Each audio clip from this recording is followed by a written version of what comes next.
नमस्कार बच्चों, स्वागत है आप सभी का रिजल्ट गुरु के यूट्यूब चैनल पर, जहां होने वाली है आपकी आज की क्लास। तो जल्दी से आ जाएंगे बच्चों आप सभी। अच्छा, वापस से हम करने वाले हैं व्याकरण की प्रश्नोत्तरी। उम्मीद है बच्चे पहले कर चुके होंगे व्याकरण की थोड़ी थोड़ी तैयारी। अच्छा, प्रश्न आपके आसान से होते हैं, आपको पता है।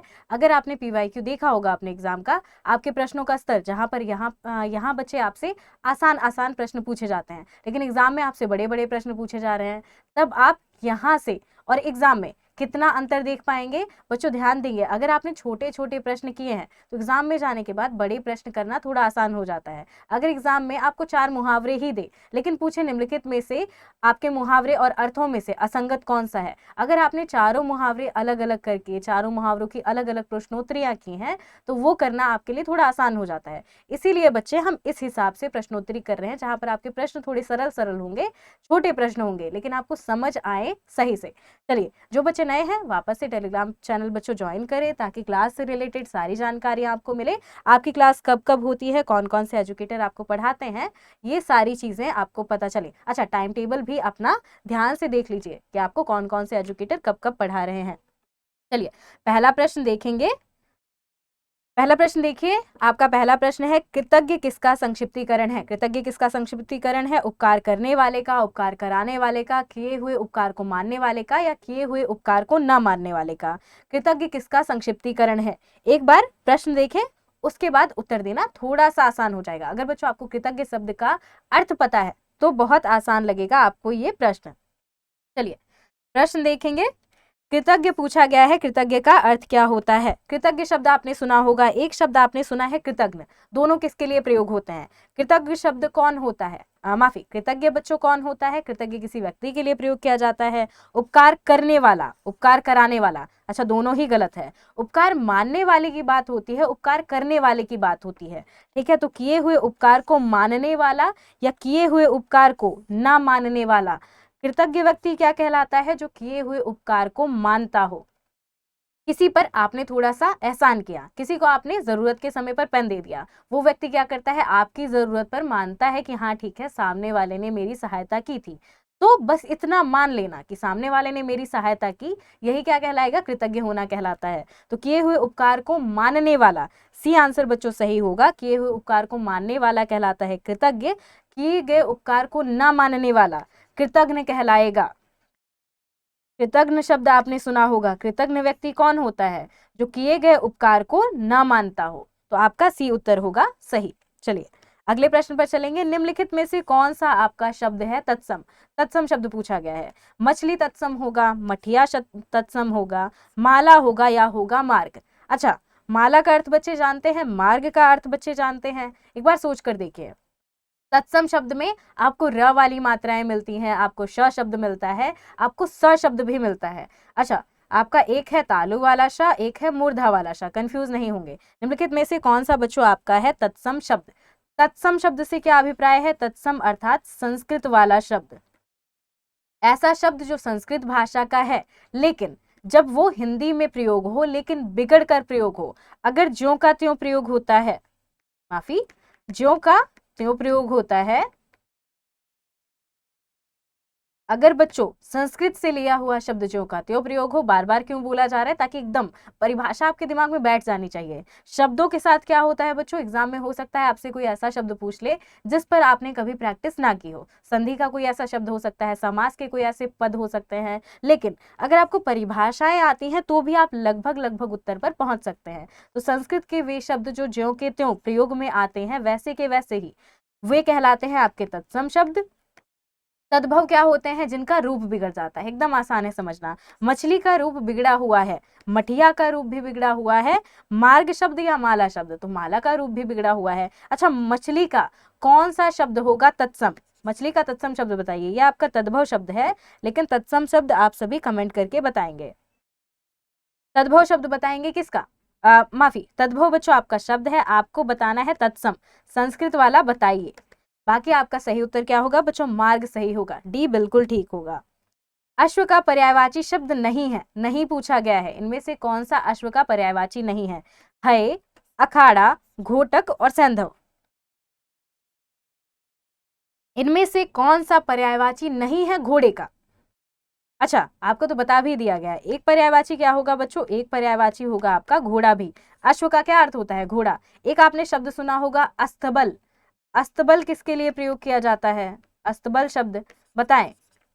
अस्तबल बताएंगे। गायों के रहने के स्थान को अस्तबल कहा जाता है या घोड़े के रहने के स्थान को अस्तबल कहा जाता है शब्द, घोटक शब्द, सैंधव शब्द, तीनों ही प्रयोग होते हैं घोड़े के पर्यायवाची के रूप में। आपका अखाड़ा सही उत्तर है। अखाड़ा क्या होता है? जहां पर पहलवान क्या करते हैं? कुश्ती लड़ते हैं आपस में, अखाड़ा कहा जाता है घोटक, सैंधव तीनों ही आपके घोड़ा शब्द का पर्यायवाची होंगे। अगले प्रश्न पर चलते हैं। पदबंध के कितने प्रकार होते हैं? पदबंध देखें, इनके कितने प्रकार होते हैं? 2 होते हैं, 3 होते हैं, 4 होते हैं या फिर 5 होते हैं? सोचकर बताइए। पदबंध के कुल कितने प्रकार होते हैं? 2, 3, 4 या 5? आसान सा प्रश्न है, सोचकर देखिए। अच्छा, मुझे लगता है 2 सही होगा। क्या मेरा आंसर सही है? जल्दी से बच्चे बताएं कि क्या मेरा आंसर सही है। पदबंध के कितने प्रकार होते हैं?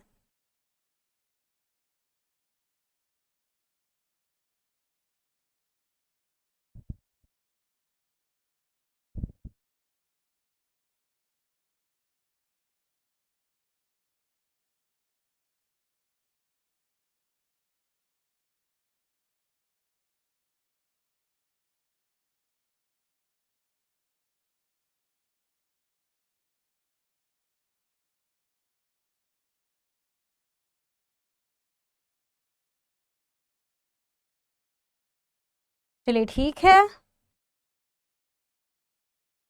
ठीक है। जो बच्चे बता चुके हैं वापस ध्यान देंगे बच्चों। आपको वैसे कंफ्यूज करने के लिए 2 कहा गया था, आप सभी को पता होगा कि सही उत्तर क्या है। पदबंध कुल कितने प्रकार के होते हैं? तो पदबंध बच्चे 3 प्रकार के होते हैं। अच्छा, पदबंध होते क्या हैं? सबसे पहले पद शब्द देखें। आपको समास में भी बताया जाता है, शब्द की परिभाषा नहीं मिलती है वहां पर, आपको पद ही मिलते हैं। तो समास में बच्चों 2 पदों का योग होता है। अब ये पद क्या है? वाक्यों में प्रयुक्त होने वाला शब्द, वाक्यों में प्रयोग होने वाला शब्द ही पद कहलाता है। अगर आप कभी भी पढ़ते हैं, कभी भी आपसे प्रश्न पूछ लिया जाए कि किसी वाक्य में प्रयोग होने वाले शब्द क्या कहलाते हैं, उनके किसी ऑप्शन में शब्द भी हो, एकदम गलत काट देंगे। किसी वाक्य में प्रयुक्त होने वाला शब्द कहलाता है पद। अब पदबंध के कहीं कहीं आपको 5 प्रकार भी मिलते हैं, कहीं कहीं आपको 3 प्रकार भी मिलेंगे। मूल रूप से हम 3 प्रकार मानते हुए चलते हैं। अब पदबंध होते क्या है?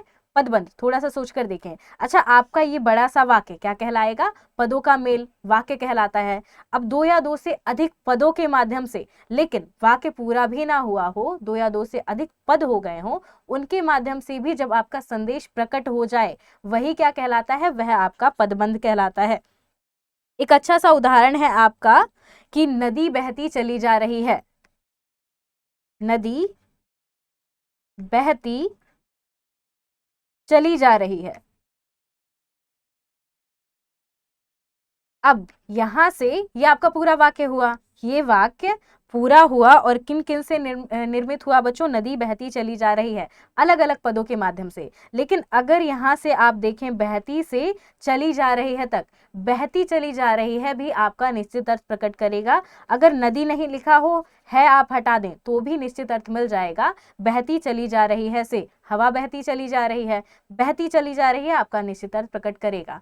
तो आपके एक पूरे वाक्य में 2 या 2 से अधिक पदों का वह योग जो एक अर्थ प्रकट कर पाए, वह पदबंध कहलाता है। अब इन्हीं पदबंध के आप कितने प्रकार पढ़ते हैं? तो इन्हीं पदबंधों के बच्चों आप 3 प्रकार पढ़ते हैं। 3 मुख्य प्रकार हैं, इसके अलावा कहीं कहीं आपको 5 भी देखने को मिलता है, चाहे तो लिख भी ले। आपका संज्ञा पदबंध है, काफी तो आपको बच्चों पता ही होगा। संज्ञा है, सर्वनाम है, क्रिया है, विशेष है। संज्ञा, सर्वनाम, क्रिया, विशेष। एक बार वापस से देखेंगे, संज्ञा, सर्वनाम, क्रिया, विशेषण और क्रिया विशेषण। अच्छा, क्रिया विशेषण थोड़ा सा मैं भूल रही थी बच्चों। आपका संज्ञा, सर्वनाम, क्रिया विशेषण और इसके बाद आपका आता है क्रिया विशेषण। मूल रूप से आप 3 लेते हैं, कहीं कहीं पर आपको 5 भी दिखाई देंगे। चलिए, अनुज का सही विलोम बताइए। अनुज का सही विलोम बताएंगे क्या होगा? भ्राता होगा, ज्येष्ठ होगा, अग्रज होगा या होगा कनिष्ठ? सभी लगभग एक दूसरे से मिलते जुलते हैं।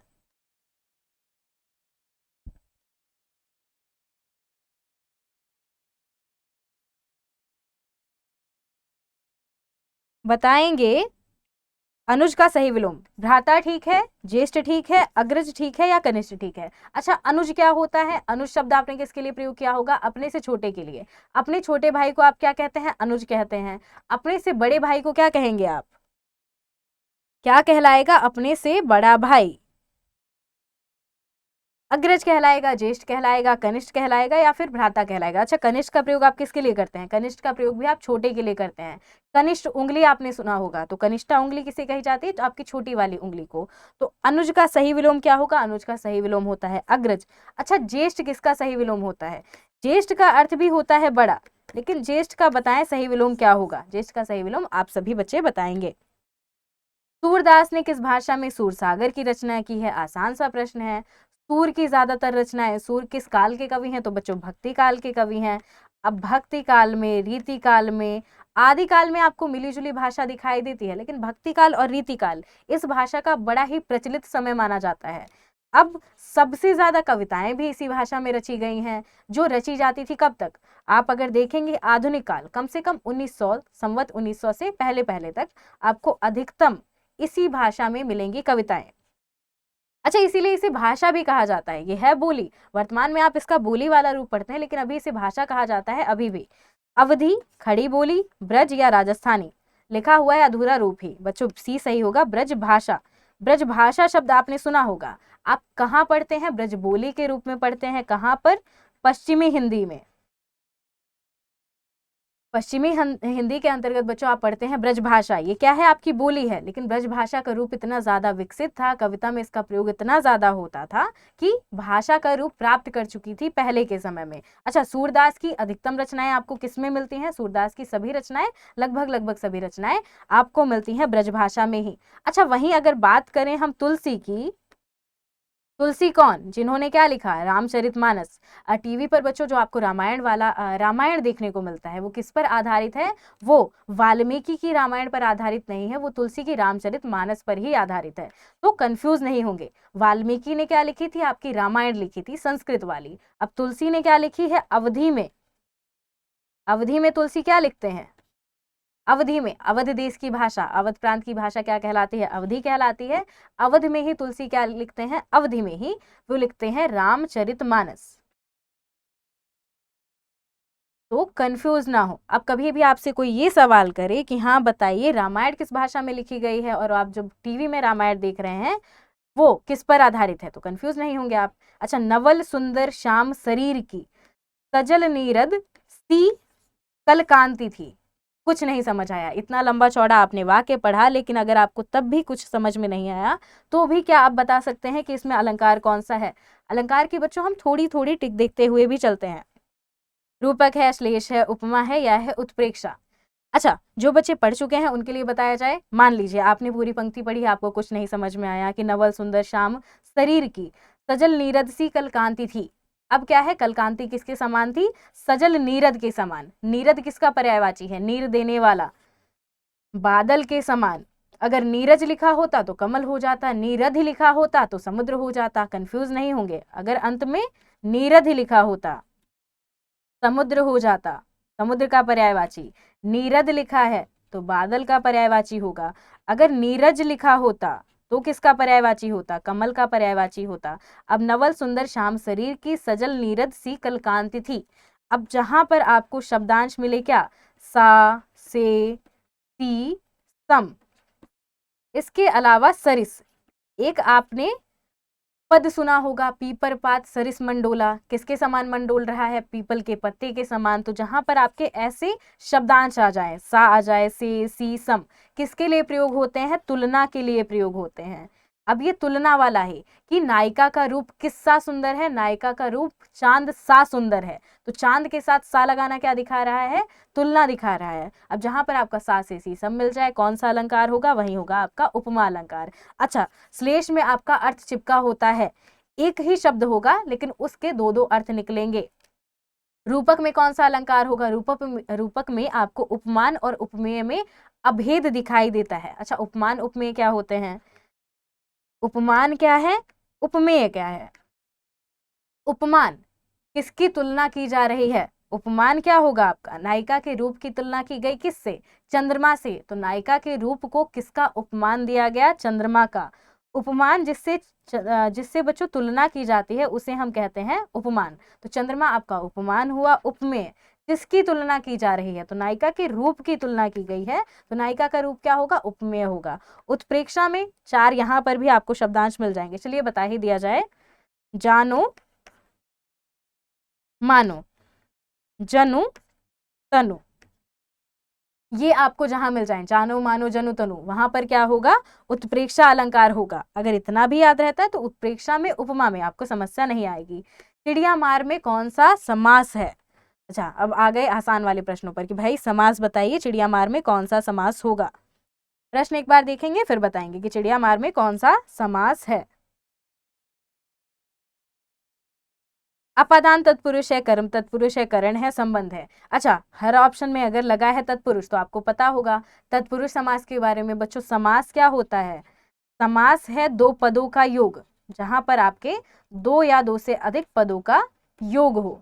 अब पद क्या होता है वापस बताया जाए बच्चों, पद आपके शब्द ही होते हैं, लेकिन अगर किसी वाक्य में कोई शब्द प्रयोग किया जाए तो वो आपका पद कहलाने लगता है। कंफ्यूज नहीं होंगे थोड़ा भी। चिड़िया मार में कौन सा समास है? चिड़िया मार कैसा शब्द बनाएगा? चिड़िया को मारने वाला। अब जहां पर आपको को मिल जाए, को मिल रहा है, का के की को, क्या दर्शाता है? का है, के की को। एक वाक्य कह दिया जाए आपको, जैसे कि राम की पुस्तक है, आपकी क्लास है, राधा की क्लास है। अब ये राधा की कहना क्या दर्शा रहा है? राधा का संबंध दर्शाता है क्लास से। तो जहां पर आपके कारक की विभक्तियां, कारक की विभक्ति, वो विभक्ति जो संबंध दर्शाए क्या कहलाएगी? संबंधवाचक कहलाएगी। आपको ये तो पता होगा, बीच में आपको क्या मिला? तत्पुरुष मिला, चारों ही ऑप्शन में तत्पुरुष लिखा है, लेकिन अपदान में आपको क्या मिलता है? अपदान में आपको से मिलता है अलग होने वाला। कर्म में आपको कर्ता ने कर्म को मिलता है। राधा ने राम को मारा, तो ये राम क्या है? राम आपका कर्म हुआ, राम के साथ को लगा। तो अब करण, कर्ता ने कर्म को करण से हो जाता है, अलग होने वाला से नहीं, सामान्य से। संबंध तत्पुरुष में ही आप क्या पढ़ते हैं? का, के, की, रा, रे, री, जो आपके शब्द संबंध दर्शाते हैं कि राधा की पुस्तक है, राधा का गाना है, राधा का घर है, श्याम का घर है। अच्छा, नए उदाहरण नहीं याद आते। कुछ बच्चों ने कहा भी था कि थोड़े से नए नाम लाए जाएं, लेकिन नाम में क्या याद आता है? अगर उदाहरण देना हो, राम ही याद आता है, श्याम ही याद आता है, राधा ही याद आती है, नहीं तो भूले भटके कभी कभी मोहन याद आ जाता है कि हाँ मोहन ने ये किया था, मोहन ने ये किया था। कुछ नाम बदलने की आवश्यकता है। चिड़िया मार में कौन सा समास होगा बच्चों? होगा संबंध तत्पुरुष। गणेश का पर्यायवाची शब्द नहीं है, कौन सा? गणपति होगा, लंबोदर होगा, गजानन होगा, या होगा चंद्रहास? गणेश का पर्यायवाची बताएंगे। बच्चों माफी, पिछले वाले सब प्रश्न में थोड़ी सी समस्या है। अच्छा, चिड़िया को मारने वाला, ध्यान देंगे, चिड़िया को मारने वाले की बात हो रही थी, जहां पर आपका का के की मिलेगा। का के की बात थी, को की बात नहीं थी। माफी, थोड़ी सी समस्या है भाई, बहुत देर में ध्यान दिया कि का के की कहाँ आपका प्रयोग होता है। ध्यान देंगे, का के की आप कहाँ पढ़ते हैं? का के की आप संबंध में पढ़ते हैं, लेकिन यहाँ पर तो को था, चिड़िया को मारने वाला, तो कर्म के साथ ही आपने को पढ़ा, यहाँ पर लिखा भी गया था। चिड़िया को मारने वाला क्या कहलाएगा बच्चों? कर्म तत्पुरुष का उदाहरण होगा। माफी, माफी ठीक करेंगे भाई, इस गलती के लिए हमें क्षमा किया जाए। संबंध में बच्चे आप का के की पढ़ते हैं, संबंध में संबंध दर्शाया जाता है, यहाँ पर कार्य दर्शाया जा रहा है। कार्य क्या है? आपका कर्म, आपके द्वारा किया गया कर्म ही क्या कहलाएगा? कार्य कहलाएगा। तो चिड़िया को मारना क्या हुआ? चिड़िया को मारना कर्म हुआ। तो जहां पर आपका कर्म हो वहीं पर को वाली विभक्ति प्रयोग होती है। भाई ठीक कर लेंगे, जिन बच्चों ने गलती की थी माफी, और जिन बच्चों ने सही उत्तर दिया था भाई अपना ठीक रखेंगे, आपके एजुकेटर ने यहाँ पर गलती की है। गणेश का पर्यायवाची शब्द बताएंगे बच्चों, क्या होगा? गणपति। वैसे हमारे बच्चे समझदार हैं, उम्मीद है वो समझ गए होंगे कि मैम ने गलती से गलती की है। भाई गलतियां होना समझ में आता है। गणेश का पर्यायवाची शब्द बताएंगे। अच्छा, नहीं पूछा है, ध्यान दे बच्चों, नहीं पूछा है। गणपति है, लंबोदर है, गजानन है, या है चंद्रहास, इनमें से कौन सा गणेश का पर्यायवाची नहीं है? थोड़ा सा सोचिए। अच्छा बच्चों ध्यान देंगे, सीरियल देखने का, सीरीज देखने का, टीवीज देखने का क्या फायदा होता है। अगर आपने ये शब्द नहीं भी पढ़े होंगे तो भी कहीं ना कहीं सुना होगा। और बाकी आपका लंबोदर शब्द तो लगभग लगभग हर क्लास में हम प्रयोग कर रहे हैं, किसमें, समास पूछने के लिए, कि लंबा है उदर जिसका, उदर, उदर अर्थात पेट, जिसका, किसका उदर लंबा है, और किसी के लिए लंबोदर शब्द का प्रयोग किया जाता है, अर्थात कौन, अर्थात गणेश। तो गणेश के लिए लंबोदर शब्द का प्रयोग किया जाता है। बी बिल्कुल, अच्छा बी आपका बिल्कुल है, गणेश का पर्यायवाची यहाँ पर नहीं पूछा है। गणपति भी, गणों के पति कौन है, गणपति है, गणेश के लिए ही प्रयोग किया जाता है। आपका गजानन भी, अच्छा गज आनन है जिसका, बताएं कौन सा समास होगा, गजानन में लंबोदर में समास बताइए। आपका सही उत्तर अभी नहीं बताया जा रहा है, गजानन और लंबोदर में सभी बच्चे बताएंगे कौन सा समास होगा।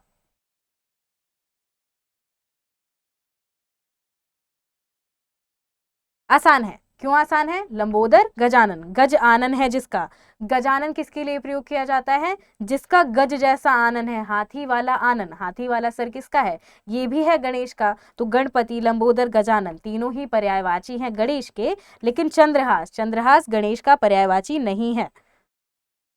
चंद्रहास शब्द किसका पर्यायवाची है, अच्छा चंद्र जैसा एक हथियार, ये भी माना जाता है चंद्रहास, चंद्रमा के समान या चंद्रमा के समान आकार वाला, इसे भी चंद्रहास कहा जाता है। इसके अलावा जो बच्चे और बताना चाहें वो भी चंद्रहास शब्द का मतलब बता सकते हैं। अच्छा मुस्कान को भी चंद्रहास कहा जाता है, बहुत अच्छी, मुस्कान को भी चंद्रहास कहा जाता है। विरासत शब्द का सही अर्थ बताएंगे, विरासत का सही अर्थ क्या होता है, प्रकृति से प्राप्त, मित्रों से प्राप्त, पुरखों से प्राप्त या मूल्य देकर खरीदा हुआ। आपके घर में जो आपका मोबाइल फोन है आपके भाई की विरासत है। छोटा सा उदाहरण है, मान लीजिए आपके भाई का फोन, पुराना फोन ही आपको हमेशा दिया जाता है, वो क्या है, आपके भाई की विरासत है। ऐसे ही घर वालों को तो जमीन मिलती है, जमीन जायदाद क्या है, आपके पुरखों की विरासत होती है, पापा मम्मी की विरासत होती है कि पड़ोसी की विरासत होती है। तो विरासत क्या है, जो पुरखों से चली आ रही है, जो आपके दादा परदादा छोड़कर जा रहे हैं और पीढ़ी दर पीढ़ी नई नई पीढ़ियों को दिया जा रहा है। प्रकृति से प्राप्त नहीं होगा, मित्रों से प्राप्त भी नहीं होगा, पुरखों से प्राप्त होगा। इसके साथ ही बच्चे एक शब्द आता है, पिछली क्लास में भी हम शायद ऐसा ही एक प्रश्न मिला था, तो वहां पर हम पैतृक की चर्चा करते हुए भी चले थे, पैतृक शब्द का भी अर्थ बताते हुए चले। किस क्रम में भद्र का तद्भव रूप प्रयोग हुआ है, वह बड़ा भद्र व्यक्ति है, उसका परिवार बड़ा भद्र है। ये जो भद्र शब्द है, कोई साधु क्या है, साधु की विशेषता में भी आता है ये भद्र शब्द। अब ये भद्र क्या होगा, भद्दा है, भला है, बद है या फिर भदा है, क्या कहलाएगा आपका शब्द,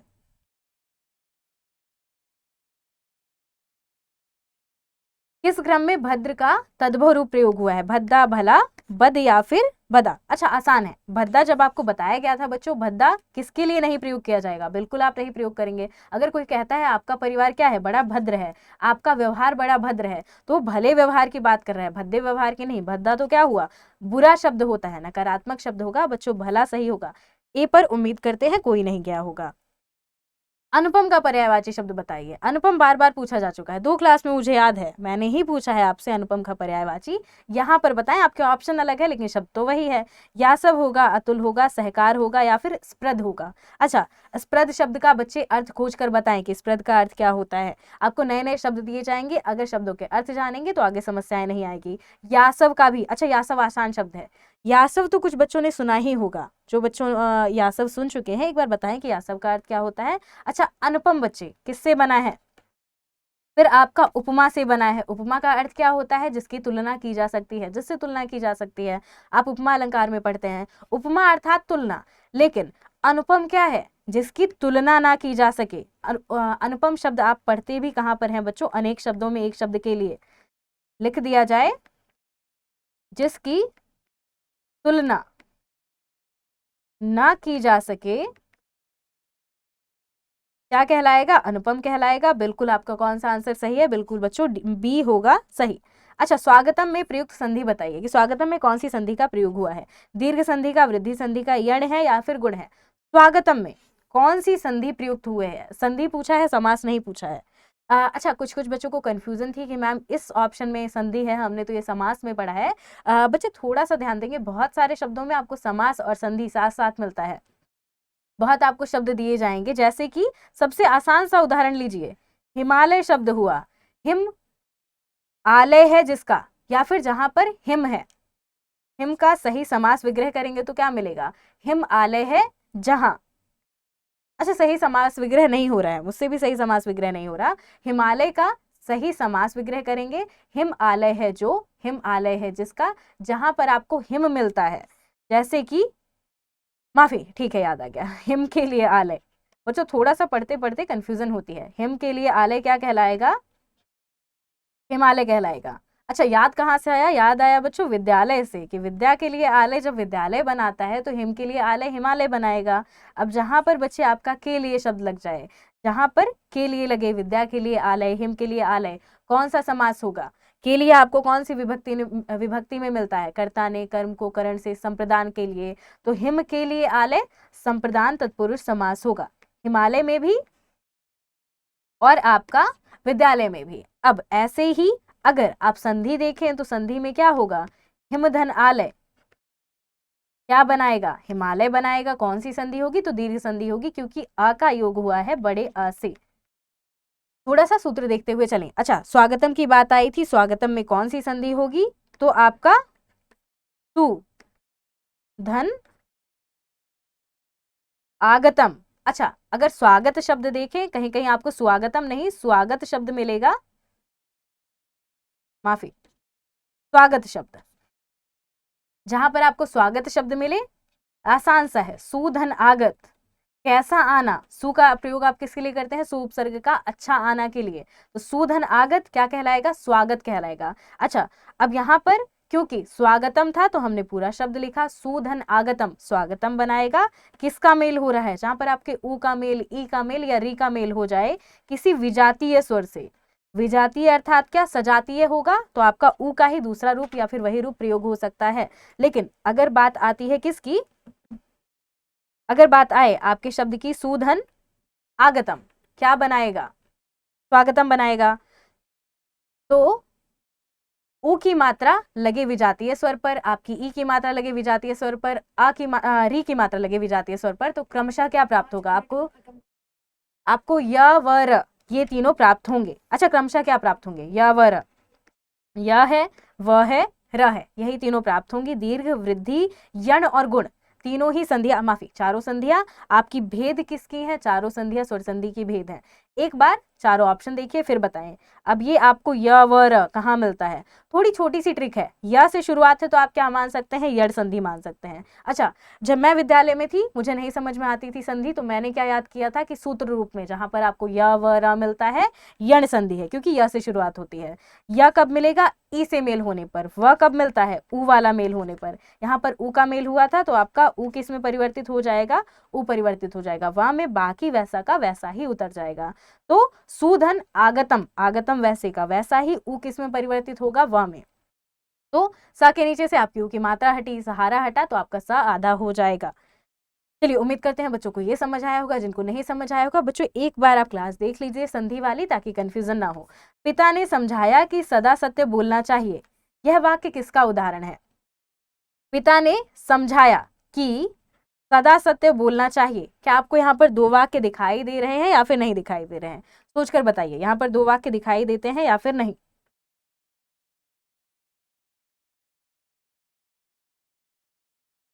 पिता ने समझाया, पिता ने अपने बच्चे को समझाया होगा कि सदा सत्य बोलना चाहिए, तो एक वाक्य तो आपका ये हुआ। दूसरा वाक्य क्या है, सदा सत्य बोलना चाहिए।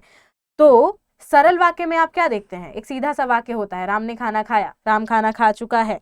ये सब क्या है, आपके सीधे साधे वाक्य हैं जो एक अर्थ प्रकट कर देते हैं। लेकिन जहां पर आपके वाक्य कैसे हैं, दो अर्थ प्रकट करते हैं, दो वाक्य जैसे हों और मिले जुले हों, कौन सा अर्थ प्रकट करेंगे, कौन सा वाक्य कहलाएंगे, तो बच्चों मिश्र वाक्य कहलाएंगे।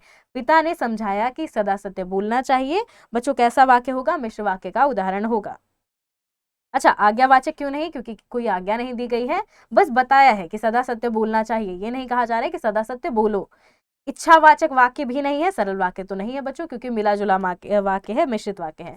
जो वाणी द्वारा व्यक्त ना किया जा सके उसके लिए आप कौन से शब्द का प्रयोग करेंगे? जिसे बोलकर व्यक्त ना किया जा सके, जिसे वाणी द्वारा व्यक्त ना किया जा सके, आत्म साक्षात्कार कहलाएगा, अनिर्वचनीय कहलाएगा, स्वानुभूति कहलाएगा, या फिर कहलाएगा रहस्य। जिसे बोलकर आप व्यक्त ना कर पाए क्या कहलाएगा वह? अच्छा, स्वानुभूति क्या होती है? स्व और अनुभूति, स्वानुभूति, सु शब्द सु अनुभूति क्या बना देगी? स्वानुभूति बनाएगी। कैसे? अपनी अनुभूति, अपनी अनुभूति स्वानुभूति। अब रहस्य कैसा शब्द है? रहस्य अर्थात राज, जो किसी से छुपाया गया हो, जिसके बारे में सभी नहीं जानते हो। आत्म साक्षात्कार, अच्छा साक्षात्कार क्या होता है? साक्षात्कार इंटरव्यू। आत्म साक्षात्कार में क्या होता है? आप अपना इंटरव्यू स्वयं ही ले रहे होते हैं। आत्म साक्षात्कार करने को बार बार क्यों कहा जाता है? अच्छा, सप्ताह में क्या करें? एक बार अपने साथ बैठे, खुद से बातचीत करें, खुद से पूछें कि आपको आजकल कैसा महसूस हो रहा है, सभी चीजें अच्छी लग रही हैं, नहीं लग रही हैं, इतना ज्यादा पढ़ना प्रेशर तो नहीं बना रहा है। ये सभी चीजें क्या है? आपका आत्म साक्षात्कार करती हैं। थोड़ा सा जैसे आप दूसरों का इंटरव्यू लेते हैं कि और भाई आप कैसे हैं, और बहन आप कैसी हैं, मम्मी पापा से आपने हालचाल पूछा। यही सप्ताह में कम से कम एक बार तो ये कोशिश करें कि आप खुद को भी कहीं बिठाइए और खुद से ऐसे सवाल कीजिए, आत्म साक्षात्कार कीजिए कि हाँ आप कैसे हैं, मैं कैसा हूँ, सब कुछ ठीक है कि नहीं ठीक है, मेरे पास ज्यादा काम तो नहीं है, मैं अपनी औकात से ज्यादा तो काम नहीं कर रहा। अच्छा, औकात से ज्यादा काम करना क्या होता है? कि आपको ज्यादा काम दिया गया लेकिन वो आपकी क्षमता से थोड़ा बाहर हो रहा है, आपसे बहुत ज्यादा मेहनत कराई जा रही है। बहुत ज्यादा मेहनत करना भी कहीं कहीं थोड़ा बुरा हो जाता है, अपनी तबीयत का ध्यान रखें। इसीलिए बी बच्चों सही होगा। जो वाणी द्वारा व्यक्त ना किया जा सके क्या कहलाएगा? अनिर्वचनीय कहलाएगा। बिल्कुल ठीक है। कौन सा क्रम सटीक नहीं है? इनमें से बताएं कौन सा क्रम सटीक नहीं है? कठोर, कोमल, धनात्मक, ऋणात्मक, दाखिल, खारिज, पंडित और विद्वान। कठोर, कोमल, कठोर कोमल विपरीत है। धनात्मक, ऋणात्मक, धनात्मक में क्या होता है? धनात्मक ऋणात्मक, धनात्मक बढ़ाओ, ऋणात्मक घटाओ। दाखिल आप कुछ दे रहे हैं, खारिज हटा रहे हैं। पंडित और विद्वान, अच्छा पंडित और विद्वान दोनों ही किसके लिए प्रयोग किए जाते हैं? जिनके पास ज्ञान ज्यादा हो। तो आपका बच्चों डी आंसर होगा गलत। क्यों? क्योंकि ये सटीक क्रम में नहीं है, बाकी क्रम आपके विपरीत वाले थे। जिसका पति परदेश से लौटा हो उसके लिए आप कौन से शब्द का प्रयोग करते हैं? जिसका पति लौटा हो कहां से? परदेश से। अच्छा, समस्या ना आए इसीलिए तुरंत तुरंत बता दिया जाए बच्चों। आगत पतिका सही होगा। आगत का अर्थ क्या होता है? आने वाला। आगत पतिका, गति पतिका, तप्त पतिका, प्रोपित पतिका। अच्छा, ये वाला बच्चों आपको लाइव क्लास में थोड़ा सा और बेटर समझाया जाएगा। अभी के लिए आप सही आंसर देख लें कि जिसका पति परदेश से लौटा हो उसे आगत पतिका कहते हैं। वाक्य के घटक क्या होते हैं? कर्ता, बच्चों माफी, कर्ता गलत लिखा है। कर्ता और क्रिया, कर्म और क्रिया, कर्म और विश्लेषण, उद्देश्य और विधेय। वाक्य के महत्वपूर्ण घटक क्या कहलाते हैं? अच्छा, सबसे महत्वपूर्ण घटक में आपको क्या लगता है? वाक्य के सबसे महत्वपूर्ण घटक क्या होंगे? आपने बच्चों पढ़ा भी होगा। वाक्य का उद्देश्य और विधेय वाक्य के सबसे महत्वपूर्ण घटक कहलाते हैं। डी आंसर सही होगा। उससे अब अकेले रहा नहीं जाता, उससे अब अकेले रहा नहीं जाता कैसा वाक्य है? वह अकेले रह नहीं पाता, उससे अब अकेला रहा नहीं जाता। क्या हो रहा है? आपका वाक्य पलट रहा है। भाववाच्य है, कर्मवाच्य है, इच्छावाच्य है, या फिर इनमें से कोई नहीं है? भाववाच्य होगा, कर्मवाच्य होगा, इच्छावाच्य होगा, इनमें से कोई नहीं। अच्छा, उससे अब अकेले रहा नहीं जाता, जहां आपके शब्द क्या है? रहा नहीं जाता, किया नहीं जाता, हो नहीं पाता, जहां पर आपका नहीं आ रहा है। सबसे बढ़िया ट्रिक क्या है? आपको जहां पर नहीं मिल जाए किसका उदाहरण बनेगा? तो बच्चों वह उदाहरण होगा आपका किसका? जहां पर आपको नहीं शब्द मिल जाए, सिर्फ नहीं मिले और अंत में क्या मिले?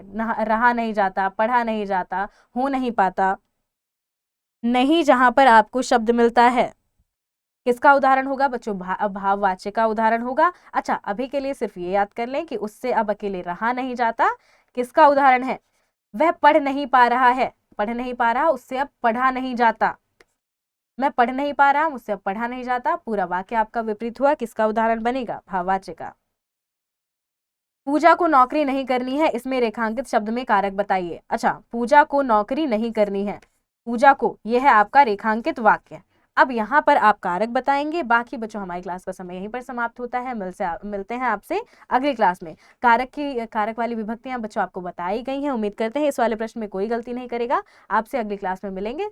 तब जो बाकी के आपके 2 प्रश्न बचे हुए हैं, एक वाच्य वाला प्रश्न, दूसरा पतिका वाला प्रश्न, इन दोनों प्रश्नों पर थोड़ा सा डिस्कशन किया जाएगा। बच्चों से पूछा जाएगा कि उनको कितना कितना समझ में आया। चलिए बच्चों, मिलते हैं अगली क्लास में। तब तक के लिए अपना ध्यान रखें। धन्यवाद बच्चों। अच्छा, वीकेंड आने वाला है, छुट्टियां रहेंगी, तो छुट्टियों में थोड़ा थोड़ा आराम भी करते रहें। जब छुट्टियां रहें तो थोड़ा आराम करें। छुट्टियां खत्म हो जाए, अब छुट्टियां खत्म हो रही हैं तो क्या करेंगे, वापस से पूरे सिरे से पढ़ाई शुरू करें। धन्यवाद बच्चों।